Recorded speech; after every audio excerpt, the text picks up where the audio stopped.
আসসালামু আলাইকুম, শুভ সকাল। দেখেন বন্ধুরা, আমাদের হোটেলের যতগুলো বাচ্চা কাচ্চা আছে সেই হোটেলের বাচ্চা কাচ্চাগুলো দেখেন সারা রাত পরিশ্রম করে ঘুমাইছে ফ্লোরে। এই টাকা আপন কয়টার সময় ঘুমাইছিলি?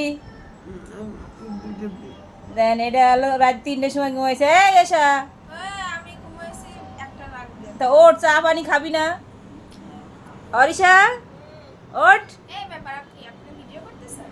তো হোটেলে কাজ করছিস সারা রাত, তোরা একেবারে কোমর বেঁধে কাজ করেছিস, তা তোদের ঘুমানো, তোরা সারাদিন কিছুই করিস না, তোর ঘুমাতে দেরি হয় কেন তাই বল আগে। আর এই যে হোটেলের রাঁধুনি কি পাকাইয়েছেন সকালবেলা?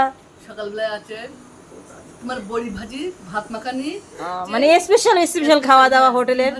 আর হোটেল মালিকগুলো কোথায় গেছে? মালিকগুলো চলে গেছে জিএমএসএ। মানে মালিকগুলো সব মনে কামলা খাটতে গেছে আর হোটেলের রাঁধুনিগুলো রয়ে গেছে। হ্যাঁ। তো দেখেন আমাদের পরিস্থিতি এরকম, আর বাইরের ওয়েদারটা সেই ভালো। তো ভালো থাকবেন।